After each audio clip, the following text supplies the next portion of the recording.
ज्ञानवापी मस्जिद बनारस के ताल्लुक से जिला कोर्ट ने जो फैसला दिया है, सिर्फ इतना कहना है कि कोर्ट का फैसला है वो हमें मंजूर है। ज्ञानवापी का वो सच जिससे अब तक आप हैं अनजान। जानिए कैसे हिंदुओं से बदला लेते रहे मुसलमान आक्रमणकारियों ने क्यों बनाया था मंदिर को निशाना। ज्ञानवापी के कौन से राज को मुस्लिम चाहते हैं छुपाना। बाबरी मस्जिद पर राम मंदिर जीतने के बाद अब पूरे भारत को ज्ञानवापी का बेसब्री से इंतजार है। दोस्तों, दूसरी तरफ मथुरा में शाही ईदगाह और कृष्ण जन्मभूमि वाला मामला भी कोर्ट में लंबित है, लेकिन ज्ञानवापी एक ऐसा राज है जिसे छुपाया जा रहा है। जी हां दोस्तों, ज्ञानवापी की हकीकत आज हम आपको बताने वाले हैं। क्या आपने कभी सोचा है कि आखिर क्यों इतनी मस्जिदों के नीचे मंदिर निकल रहे हैं? क्योंकि मुस्लिम आक्रांताओं ने मंदिर को पूरा नहीं तोड़ा था, और जैसे इतने सारे मंदिर तोड़े गए होंगे, क्या हिंदुस्तान के राजा कुछ नहीं कर रहे थे? आज हम आपको ज्ञानवापी की हकीकत बताने वाले हैं, और वो सच्चाई भी जिसे आप लोगों से छुपाने की कोशिश हमेशा की जाती रही है। दोस्तों, वीडियो को आखिर तक जरूर देखिएगा। वीडियो पसंद आए तो वीडियो को लाइक और शेयर जरूर कर दीजिएगा। वीडियो में आगे बढ़ें उससे पहले अगर आप एक सच्चे हिंदू हैं तो सब्सक्राइब करें फैक्ट मंत्रा चैनल को और बेल नोटिफिकेशन को ऑल पर लगाएं ताकि कोई भी वीडियो मिस ना हो। दोस्तों, भारत में इस्लाम पहले से नहीं था, और ऐसा भी नहीं है कि भारत में इस्लाम मुगलों के आने के बाद आया, बल्कि इस्लाम के भारत में आने की कहानी बहुत पहले की है। आपको बता दें कि इस्लाम के पैगंबर मोहम्मद साहब की मौत के 50 सालों तक इस्लाम अरब और मिडिल ईस्ट के सभी देशों में फैल गया था। धीरे धीरे इस्लाम को भारत की तरफ बढ़ाया जा रहा था। लेकिन क्या आप जानते हैं कि जिस इस्लाम को यूरोप, पूर्वी और पश्चिमी एशिया पहुंचने में ज्यादा वक्त नहीं लगा, उसे भारत तक पहुंचने में 500 सालों तक का वक्त कैसे और क्यों लगा? जब इस्लाम को फैलाने वालों ने सिंध से होते हुए भारत में आने की कोशिश की, तो वहीं पर इस्लाम को लगभग 500 सालों तक रोक कर रखा गया। दोस्तों, आपको बता दें कि सिंध पर पहला इस्लामिक आक्रमण 712 ईस्वी में हुआ था, लेकिन फिर उसके बाद 500 सालों तक हमारे पूर्वजों ने किसी तरह का कोई आक्रमण भी नहीं होने दिया, और ना ही इस्लामिक सल्तनत को बसने दिया। सिंध के एक छोटे से हिस्से में रहकर उस दौरान हमारे पूर्वजों ने लड़ाइयां लड़ी, और लगभग 500 सालों तक इस्लाम को आगे बढ़ने नहीं दिया गया। आपको बता दें कि ललितादित्य और फिर मुक्ति पीड़ा, ये दो ऐसे नाम जो उस वक्त कश्मीर के राजा थे, उन्होंने अपनी क्षमता से इस्लाम को आगे बढ़ने ही नहीं दिया। इसी तरह कन्नौज के शासक यशोवर्धन और मेवाड़ के महाराणा बप्पा रावल भी ऐसे नाम हैं जिन्होंने आक्रमणकारियों से लड़ाइयां लड़ी और अपनी आखिरी सांस तक इस्लाम को रोक कर रखा। राजा दंती दुर्ग, जो राष्ट्रकूट के राजा थे, उन्होंने इस्लाम को आगे आने से रोके रखा। दोस्तों, आपको बता दें कि ये तो बात आप जानते ही होंगे कि आज जो अफगानिस्तान है वो कभी हमारे भारत का हिस्सा हुआ करता था।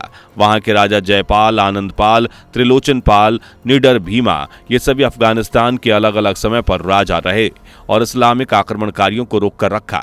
ये वो कालखंड था जब सबसे लंबा चला था और इतने सालों तक इस्लाम को भारत में आने से रोक कर रखा गया था, वरना इस्लाम भारत में बहुत पहले ही आ गया होता। चलिए अब आपको बताते हैं कैसे भारत में बाहरी लोगों ने आक्रमण करना शुरू किया और क्या है ज्ञानवापी की सच्चाई। दोस्तों, काशी को कई बार लूटने की कोशिश की गई और कई बार हमले भी किए गए।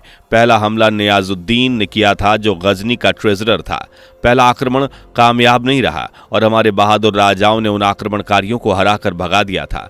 दूसरा हमला सलार मसूद ने काशी पर किया था, जिसे महाराजा सुहेल देव ने मार डाला और काशी से भगा दिया। दोस्तों, आपको बता दें कि सलार मसूद के सेनापति का नाम पर आज वाराणसी में एक जगह है। जी हाँ दोस्तों, आपको बता दें सलार मसूद के सेनापति मोहम्मद आलवी के नाम पर बनारस में आलवीपुर नाम का एक मोहल्ला पड़ता है।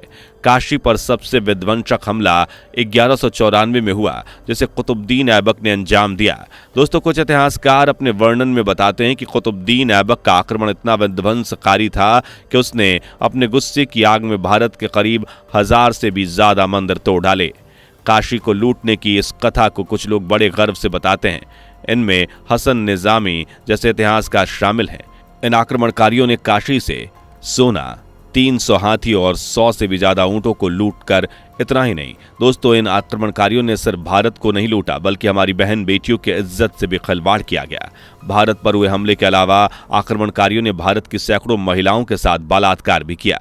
दोस्तों, भारत पर आक्रमणकारियों ने बार बार हमला किया और भारत वालों ने बार बार जज्बा दिखाते हुए उनसे जंग लड़ी और उन्हें मात दी। ये काशी वालों का जज्बा ही था कि वो बाहर से आकर बार बार मंदिर तोड़ते और भारतवासी बार बार मंदिर बना देते। 1194 में कुतुबुद्दीन ऐबक आया, उसने काशी को विध्वंस किया और फिर चला गया। साल 1212 यानी 14 साल बाद काशी से काफी दूर बंगाल में एक राजा विश्वरूप हुए, जिन्होंने 1212 में बंगाल में अपना स्टाम्प लगाते हैं और अपना एक स्तंभ का निर्माण करते हैं और उस स्तंभ पर लिखा जाता है कि विश्वेश्वर नाथ की नगरी है।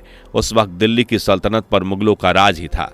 आक्रमणकारी उस वक्त राज कर रहे थे, लेकिन उन्होंने एक स्तंभ लगवाया और उस स्तंभ पर लिखा विश्वेश्वर नाथ की नगरी है, और वह एक स्टैंप था जो यह बताने के लिए काफी था कि यह महादेव की नगरी है। लेकिन फिर भी ज्ञानवापी की कहानी यही खत्म नहीं हुई।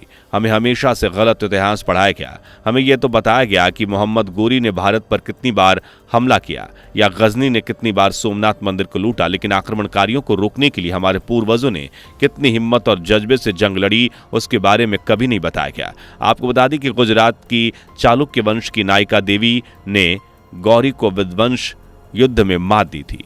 हाँ, नायिका देवी और गोरी के बीच 1178 में युद्ध हुआ था, जिसमें मोहम्मद गोरी हारा था। लेकिन सोचने वाली बात यह है कि 17 बार हारने के बाद आखिर कैसे 18वीं बार मोहम्मद गोरी जीत गया। आइए इसके पीछे की छिपी कहानी आपको बताते हैं।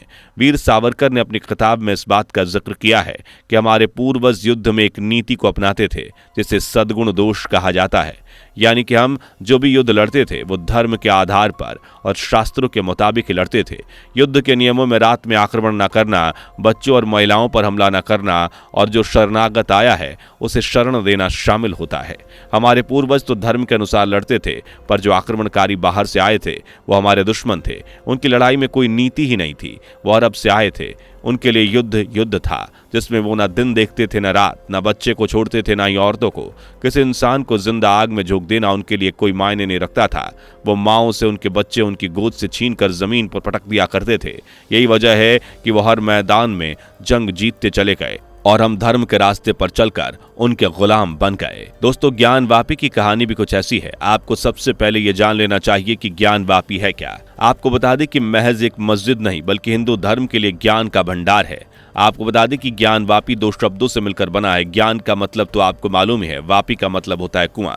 यानी संस्कृत में इसका वर्णन है कि भगवान शिव के त्रिशूल से यही ज्ञानवापी का निर्माण हुआ था। जब उन्होंने धरती पर त्रिशूल मारा तो पानी का एक फव्वारा निकला, जिससे ये ज्ञानवापी कुंड बना। ज्ञानवापी मस्जिद को काशी विश्वनाथ मंदिर को तोड़कर बनाया गया था। इतिहासकार बताते हैं कि औरंगजेब के काल में ही काशी विश्वनाथ के मंदिर को तोड़कर ये मस्जिद बनाया गया था। कई इतिहासकार की किताब इन बातों की पुष्टि करती है। इनमें से तो एक औरंगजेब की जिंदगी पर लिखी मासिरे आलमगिरी ही है, जिसे साकिब मुस्तैद खान ने लिखा था। इस किताब में साफ तौर पर यह लिखा गया है कि औरंगजेब ने ही मंदिर की जगह मस्जिद बनाने का हुक्म दिया था। इतना ही नहीं, आपको बता दें कि औरंगजेब ने यह हुक्म दिया कि मंदिर के अवशेषों का इस्तेमाल मस्जिद बनाने में किया जाए। यही वजह है कि आज भी हमें मंदिर के नामो निशान मस्जिद में मिल जाते हैं। ज्ञानवापी मस्जिद में मिले फव्वारे को हिंदू पक्ष ने शिवलिंग कहा तो वही मुस्लिम पक्ष के लिए वो महज एक वुजू करने का फव्वारा है। कुछ लोग दलीलें देते हैं कि अगर औरंगजेब ने मंदिर तोड़कर मस्जिद बनाई थी तो उसने पूरा मंदिर क्यों नहीं तोड़ा था, उसने मंदिर का एक हिस्सा ही क्यों तोड़ा था। भले ही इस सवाल का जवाब किसी के पास ना हो, लेकिन इस बात से भी इनकार नहीं किया जा सकता कि औरंगजेब ने अपने शासनकाल में कई मंदिरों को तोड़ा था। दोस्तों, आज देश भर में ऐसी कई जगहें हैं जहां सर्वे किया जाए तो मंदिर निकलेंगे। बाबरी मस्जिद के बाद अब सभी लोगों को बेसब्री से इंतजार है उस दिन का जब ज्ञानवापी पर भी फाइल्स आएगा। हिंदू पक्ष हो या मुस्लिम पक्ष, हर कोई यही चाहता है कि फाइल्स उनके हक में सुनाया जाए, लेकिन ज्ञानवापी पर फैसला कब तक आता है ये कहना थोड़ा मुश्किल है। आपके इस बारे में क्या राय है, हमें कमेंट करके जरूर बताइएगा। वीडियो पसंद आए तो वीडियो को लाइक और शेयर जरूर कर दीजिएगा। इस तरह की वीडियोस को देखने के लिए हमारे चैनल को सब्सक्राइब कर लीजिए अभी। दोस्तों, आपको स्क्रीन पर 2 और वीडियोस दिखाई दे रही हैं, जिसे देखने के लिए स्क्रीन पर क्लिक करें।